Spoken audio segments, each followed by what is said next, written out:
warrants. Thank you. Thank you, Representative Rodriguez-Ramos. Friends, after her profound words, it just seems to me that we ought to give her another expression of appreciation.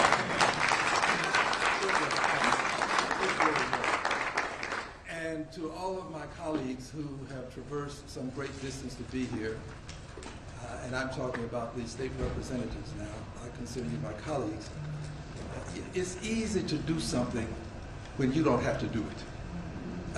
They are leaving their homes, they're leaving their families, they have jobs, they have responsibilities, and this is courage that is uncommon. And with this kind of courage, they ought to be commended as well. Let's give them a big hand, please.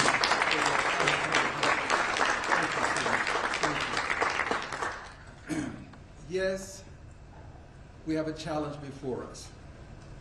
Dr. King reminded us that life is an inescapable network of mutuality, tied to a single garment of destiny. What impacts one directly impacts all indirectly. And that's what we're facing now, this challenge of it not being Texas. It's not just Texas. It really is the United States of America, because if they succeed in Texas, they will take this to other states. They will take this to the county court level. They will take this to the commissioners, the school boards. They will take this across the length and breadth of the country. But they'll do it if we only stand by and watch them. But if we take a stand, we can stop them. That's what we're doing today. We're taking a stand, and we're going to prevent them from going forward in Texas. All right. And here's why we have to take this stand. Because one vote makes a difference. One vote makes a difference. It was one vote that allowed them to get the big, ugly steal out of the House. One vote. And it was one vote in the Senate, with the vice president casting that vote, that allowed it to get out of the Senate and back to the House.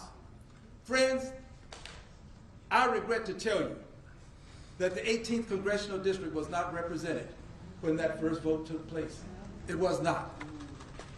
If the 18th had been represented, they'd have to find that one vote someplace else. One vote makes a difference. And in Texas, they are trying to silence 5 Democratic voices in the Congress of the United States of America. They have already made an effort to eliminate some of the districts. They are no longer going to be, there's no possibility of Democrats being elected. They are doing what the president has insisted be done, and I want you to know that we didn't introduce the race card. When this message was sent by and through the Justice Department to the state of Texas, to our Attorney General, they mentioned the race card because they talked about racial gerrymandering. They brought it up, and when they brought it up, they did it knowing that this was a buzzword. It was a trigger. They knew that if they could use the race card in Texas, where we've had white primaries, and when the Supreme Court said, well, you can't do that, then we had white pre-primaries, where we've had all sorts of obstacles to voting. They knew that that's a buzzword that people would respond to in Texas.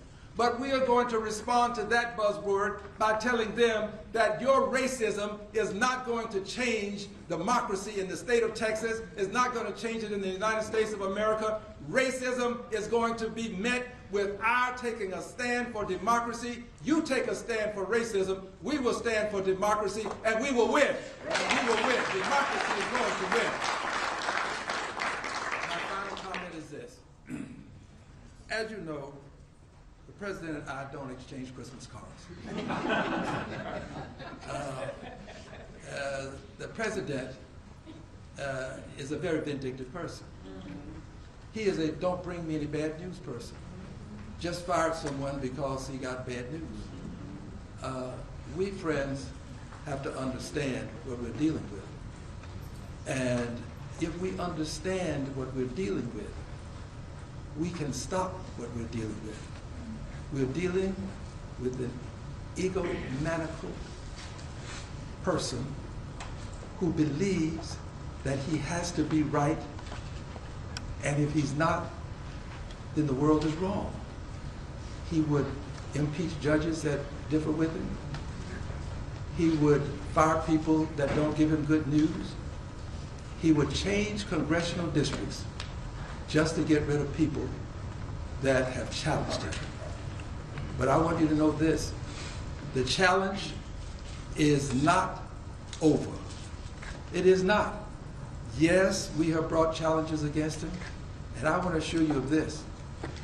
There are no circumstances that will prevent me from continuing to challenge the bigotry emanating from the presidency in policy. I will not stop, and I promise you, this president is going to, he's going to be brought down. Yeah. He's going to be brought down. He has to be brought down. And I don't mean physically. I'm talking about politically. We will bring him down. He will be impeached again. I thank you.